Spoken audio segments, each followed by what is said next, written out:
룻기 제1장. 사사시대에 그 땅에 기근이 든 일이 있었다. 그때 유다 베들레헴 태생의 한 남자가 모압 지방으로 가서 임시로 살려고 아내와 두 아들을 데리고 길을 떠났다. 그 남자의 이름은 엘리멜렉이고 아내의 이름은 나오미이며 두 아들의 이름은 말론과 기럨이다. 그들은 유다 베들레헴 태생으로서 에브랏 가문 사람인데 모압 지방으로 건너가 거기에서 살았다. 그러다가 나오미의 남편 엘리멜렉이 죽고 나오미와 두 아들만 남았다. 두 아들은 다 모압 여자를 아내로 맞이하였는데 한 여자의 이름은 룻이고 또 한 여자의 이름은 오르바였다. 그들은 거기서 10년쯤 살았다. 그러다가 아들 말론과 기럨이 죽으니 나오미는 남편에 이어 두 아들마저 잃고 홀로 남았다. 모압 지방에 사는 동안에 나오미는 주님께서 백성을 돌보셔서 고향에 풍년이 들게 하셨다는 말을 듣고 두 며느리와 함께 모압 지방을 떠날 채비를 차렸다. 나오미가 살던 곳을 떠날 때 두 며느리도 함께 떠났다. 그들은 유다 땅으로 돌아가려고 길을 나섰다. 길을 가다가 나오미가 두 며느리에게 말하였다. 너희는 제각기 친정으로 돌아가거라. 너희가 죽은 너희의 남편들과 나를 한결같이 사랑하여 주었으니 주님께서도 너희에게 그렇게 해주시기를 빈다. 너희가 각각 새 남편을 만나 행복한 가정을 이루도록 주님께서 돌보아 주시기를 바란다. 나오미가 작별하려고 그들에게 입을 맞추니 며느리들이 큰 소리로 울면서 말하였다. 아닙니다. 우리도 어머님과 함께 어머님의 결례에게로 돌아가겠습니다. 그러나 나오미는 말렸다. 돌아가다오, 내 딸들아. 어찌하여 나와 함께 가려고 하느냐. 아직 내 뱃속에 아들들이 들어있어서 그것들이 너희 남편이라도 될 수 있다는 말이냐. 돌아가다오, 내 딸들아. 제발 돌아가거라. 재혼을 하기에는 내가 너무 늙었다. 설령 나에게 어떤 희망이 있다거나 오늘 밤 내가 남편을 맞아들여 아들들을 낳게 된다거나 하더라도 너희가 그것들이 클 때까지 기다릴 셈이냐. 그때까지 재혼도 하지 않고 홀로들 지내겠다는 말이냐. 아서라, 내 딸들아. 너희들 처지를 생각하니 내 마음이 너무나 괴롭구나. 주님께서 손으로 나를 치신 것이 분명하다. 그들은 다시 한번 큰 소리로 울었다. 마침내 오르바는 시어머니에게 입맞추면서 작별 인사를 드리고 떠났다. 그러나 룻은 오히려 시어머니 곁에 더 달라붙었다. 그러자 나오미가 다시 타일렀다.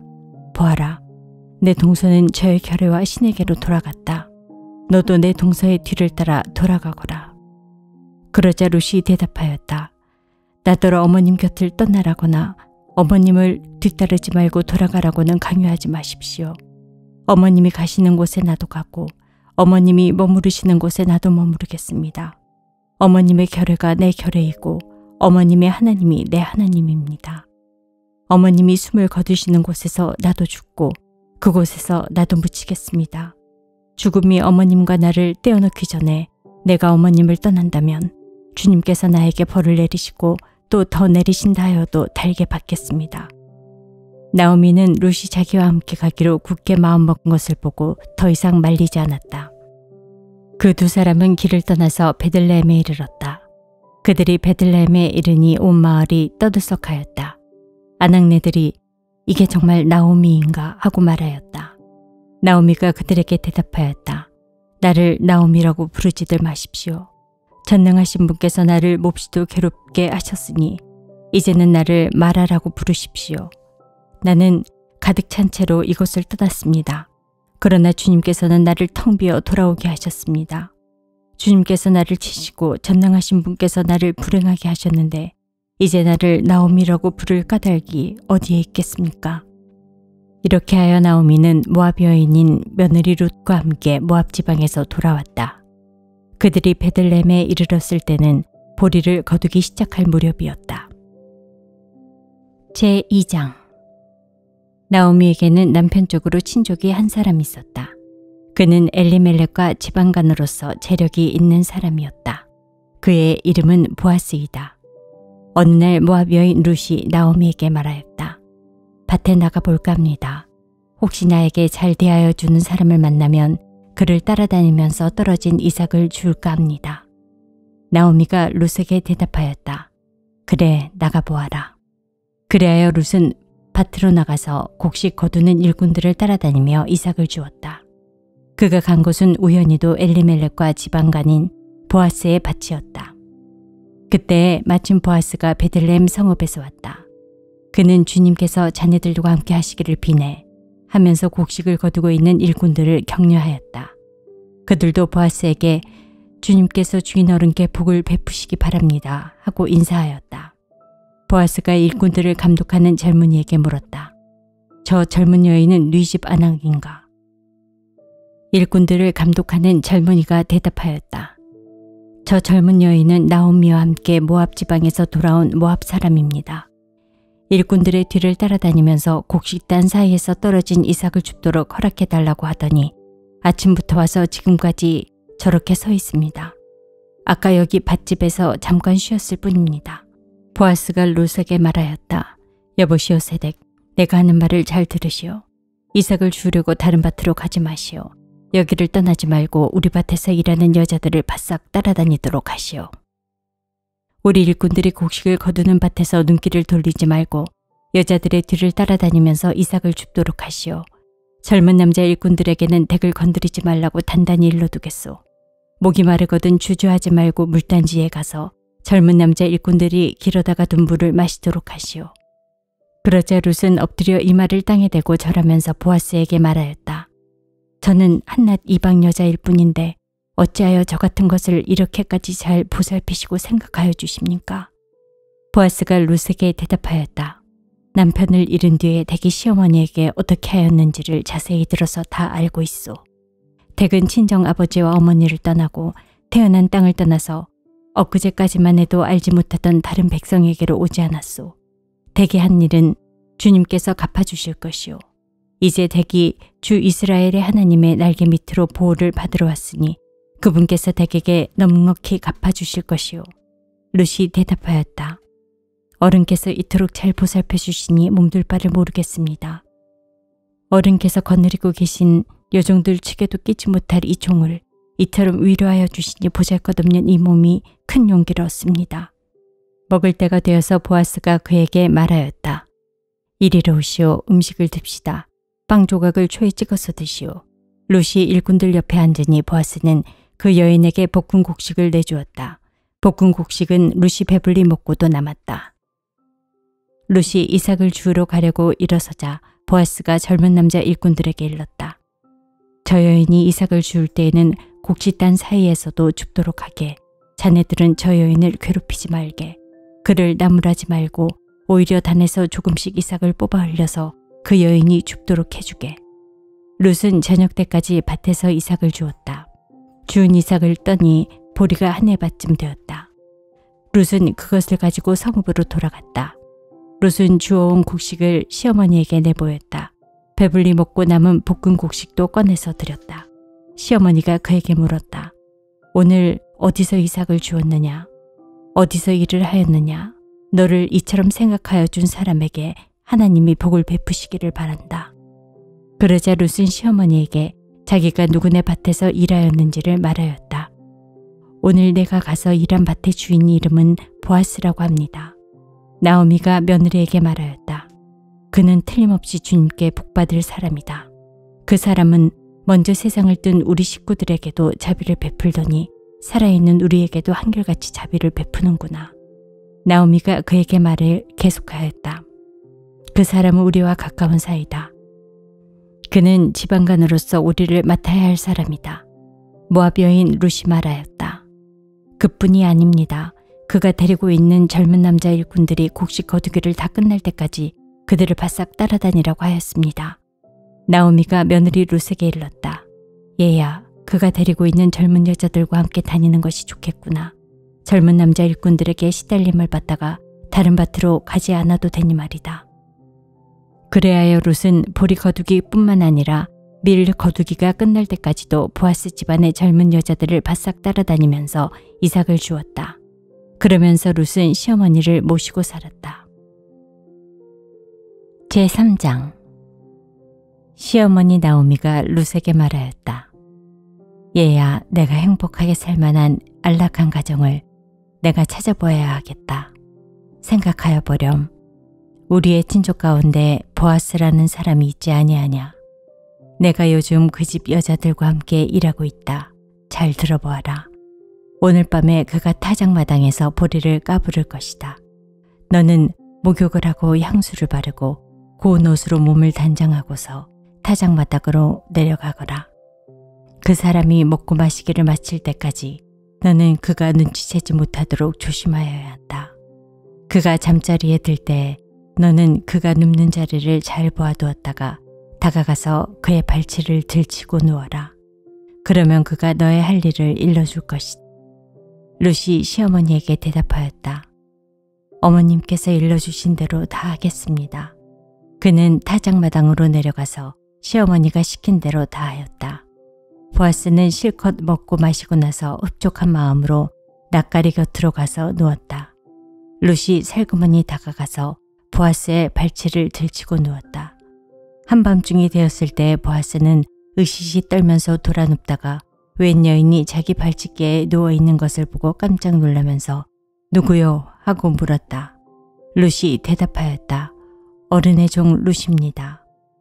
어른의 품에 이 종을 안아주십시오. 어른이야말로 집안어른으로서 저를 맡아야 할 분이십니다. 보아스가 룻에게 말하였다. 이봐요 룻. 그대는 주님께 복받을 여인이요. 가난하든 부유하든 젊은 남자를 따라 감직한데 그렇게 하지 않으니 지금 그대가 보여준 갸륵한 마음씨는 이제까지 보여준 것보다 더욱더 값진 것이요. 이제부터는 걱정하지 마시오. 룻. 그대가 바라는 것이라면 무엇이든지 다 들어주겠소. 그대가 정숙한 여인이라는 것은 온 마을 사람들이 다 알고 있소. 내가 지방간으로서 그대를 맡아야 할 책임이 있다는 것은 틀림없소. 하지만 그대를 맡아야 할 사람으로 나보다 더 가까운 친족이 한 사람 있소. 오늘 밤은 여기서 지내고 날이 밝거든 봅시다. 그가 지방간으로서 그대를 맡겠다면 좋소. 그렇게 하도록 합시다. 그러나 그가 그렇게 하지 않겠다면 그때에는 내가 그대를 맡겠소. 이것은 내가 살아계신 주님을 두고 맹세하는 것이 아침까지 여기 누워있으시오. 룻은 새벽녘까지 그의 발치에 누워있다가 서로 얼굴을 알아보기 어려운 이른 새벽에 일어났다. 이것은 보아스가 그 여인이 타작마당에 와서 있었다는 것을 남들이 알아서는 안 된다고 말하였기 때문이다. 보아스가 말하였다. 걸치고 있는 겉옷을 이리 가지고 와서 펴서 꼭 잡으시오. 보아스는 룻이 겉옷을 펴서 잡고 있는 동안 보리를 6번 되어서 그에게 이어주고는 성읍으로 들어갔다. 룻이 시어머니에게 돌아오니 시어머니가 물었다. 얘야 어찌 되었느냐. 룻은 그 남자가 자기에게 한 일을 시어머니에게 낱낱이 말하고 덧붙여서 말하였다. 6번이나 되어준 이 보리는 어머니께 빈손으로 가서는 안 된다고 하면서 바로 그가 손수 담아준 것입니다. 그러자 시어머니가 일렀다. 얘야 일이 어떻게 될지 확실해질 때까지 넌 가만히 기다리고 있거라. 아마 그 사람은 지금쯤은 가만히 있지 않을 거다. 이 일을 마무리 짓는데 오늘을 넘기지는 않을 것이다. 제4장. 보아스가 성문 위 회관으로 올라가서 앉아 있는데 그가 말하던 지방간으로서의 책임을 져야 할 바로 그 사람이 마침 지나가고 있었다. 보아스가 그에게 여보시오. 이리로 좀 올라와서 앉으시오 하고 말하였다. 그러자 그가 올라와서 앉았다. 보아스는 성읍 원로 10사람을 청하여 그 자리에 함께 앉도록 하였다. 그 사람들이 모두 자리에 와서 앉자 보아스가 지방간으로서 책임을 져야 할 사람에게 말하였다. 모압 지방에서 돌아온 나오미가 우리의 친족 엘리멜렉이 가지고 있는 밭을 팔려고 내놓았소. 나는 이 사실을 분명히 알려드리오. 여기 앉아 계시는 분들과 우리 마을 어른들께서 보시는 앞에서 나는 당신이 그 밭을 사라고 말씀드리오. 당신이 지방간으로서의 책임을 지겠다면 그렇게 하시오. 그러나 지방간으로서의 책임을 지지 않겠다면 그렇게 하지 않겠다고 분명히 말하여 주시오. 당신이 지방간으로서의 책임이 있는 첫째 사람이요. 나는 그 다음이요. 그러자 그가 대답하였다. 내가 지방간으로서의 책임을 지겠소. 보아스가 다시 말하였다.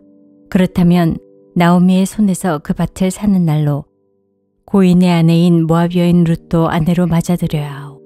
그렇게 하여야만 그가 물려받은 그 유산이 고인의 이름으로 남게 될 것이며 그러자 지방간으로서의 책임이 있는 그 사람이 말하였다. 그런 조건이라면 나는 지방간으로서의 책임을 질 수 없소. 잘못하다가는 내 재산만 축나겠소.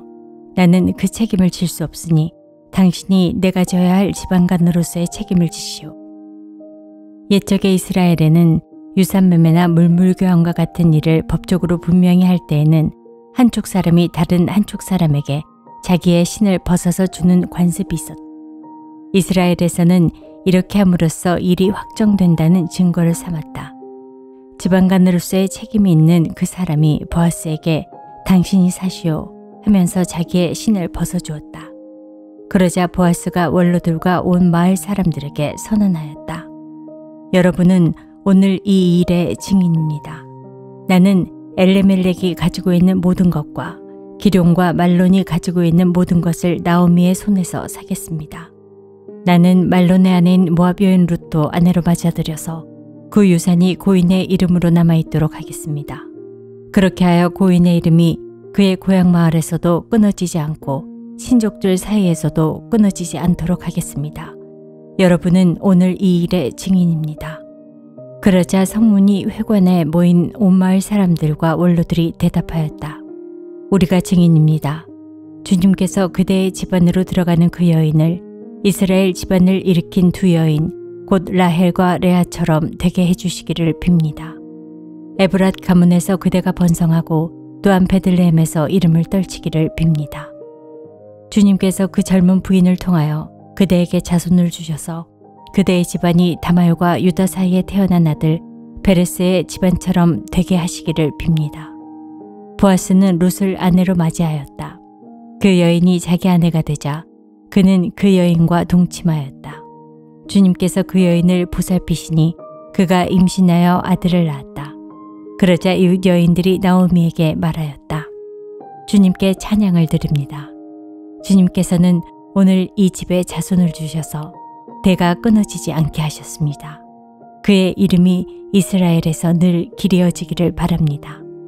시어머니를 사랑하는 며느리, 아들 7보다도 더 나은 며느리가 아기를 낳아주었으니 그 아기가 그대에게 생기를 되찾아 줄 것이며 늙음하게 그들을 돌보아 줄 것입니다. 나오미가 그 아기를 받아 자기 품에 안고 어머니 노릇을 하였다. 이웃 여인들이 그 아기에게 이름을 지어주면서 나오미가 아들을 보았다 하고 환호하였다. 그들은 그 아기의 이름을 오벳이라고 하였다. 그가 바로 이새의 아버지요 다윗의 할아버지이다. 다음은 베레스의 계보이다. 베레스는 헤스론을 낳고 헤스론은 람을 낳고 람은 암미나답을 낳고 암미나답은 나손을 낳고 나손은 살몬을 낳고 살몬은 보아스를 낳고 보아스는 오벳을 낳고 오벳은 이새를 낳고 이새는 다윗을 낳았다.